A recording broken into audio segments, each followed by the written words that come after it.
The Albanese government had their first week of Parliament this week, and it was all it promised to be. Not the touchy-feely new way of doing politics we were promised. It was still all close-up combat with weapons as words instead of swords. What I'm referring to was the parade of virtue-signalling politicians of all stripes. Let me be the first to admit there's always been a quota of misfits in the place. Those who are atoning for an unhappy childhood or some schoolyard bullying or suffer from a desperate sense of inadequacy. These people see election to the Parliament as something to validate them in the eyes of those who failed to recognise their greatness all those years ago. In truth, looking through the lineup, I'm actually stunned by the mediocrity.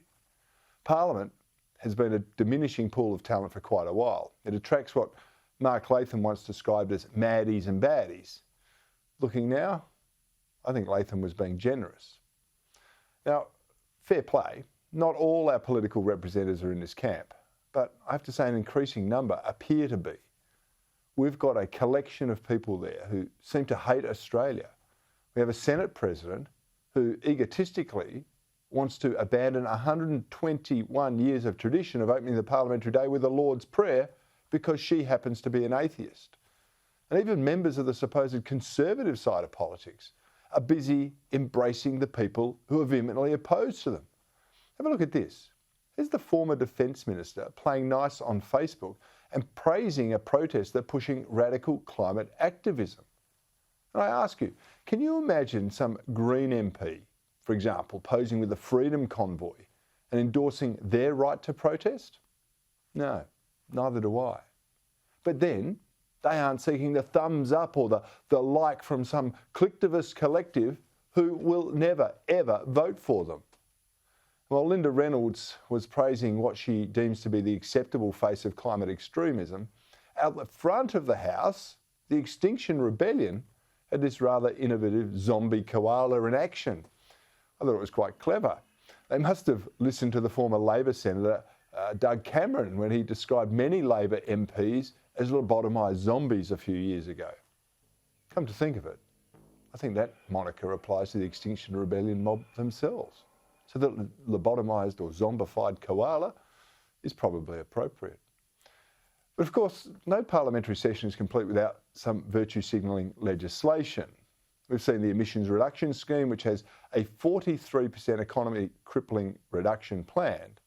But according to Gideon Rosner of the IPA, hidden in the fine print is a capacity for the government to raise that limit simply by stating to the United Nations they would be doing so to meet the Paris Climate Accord.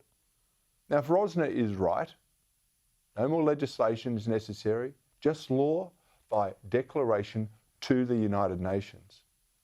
That's not democracy, that's totalitarianism. What about the legislation to introduce 10 days of paid domestic violence leave, even for casual workers? Now, I know this is a hugely sensitive topic, but let's get real. Firstly, casuals are paid a loading to compensate them for not having holiday pay.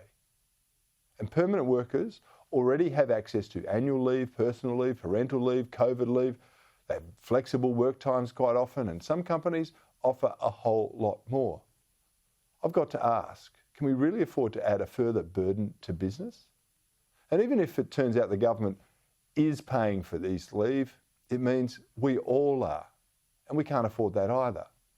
In my opinion, it's more virtue signalling that's going to make us less competitive. And the thing is this, if you really want to do something about domestic violence, and who doesn't? Everyone I know thinks we need to do something to do it, but we need to stop it, I should say. But that means we actually have to take steps to stop it, not pay to paper over the cracks. But of course, there were less serious examples of how the woke have captured our parliament too. Here's Labor's aged care minister shouting at the opposition, "Where are your masks? Where are your masks?" It's not lost on me that she isn't wearing a mask while decrying others for not doing so. We on this side of the House actually follow the medical advice. Where are your masks?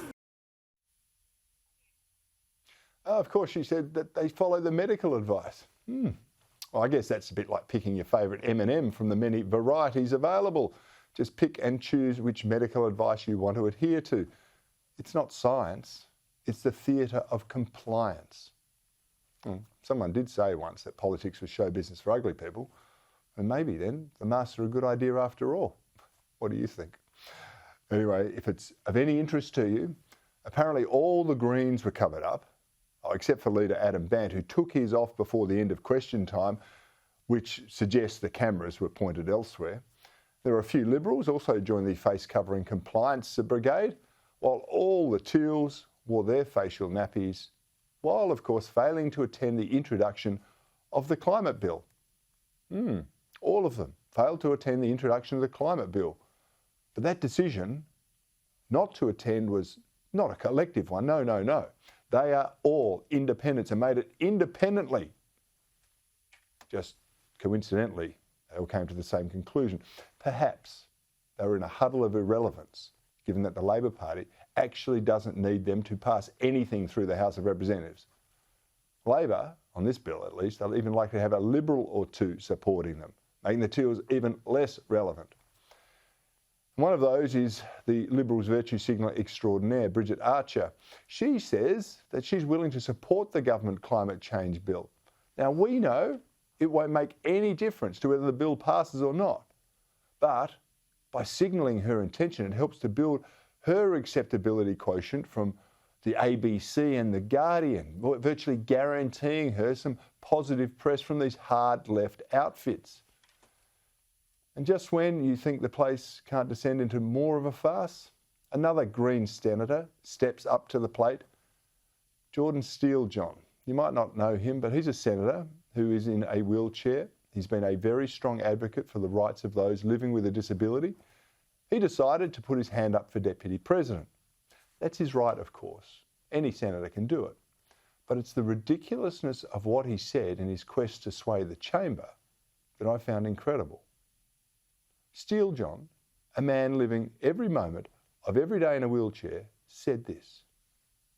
This role, if you were to support me in it, would be a historic moment to elect a person who identifies openly as a disabled person into this role. Really? A person identifying as disabled? I thought that was the preserve of the transabled people we discussed some weeks ago. You know, they were the perfectly able-bodied people who caused terrible harm to themselves because they identified as disabled persons. The psychiatrist we spoke to suggested this was actually a mental condition. Identifying as something doesn't mean it's true. Frankly, Jordan Steele-John is disabled or differently able, however you want to put it. That is beyond dispute. But he diminishes himself by linking himself in this manner with the identity movement.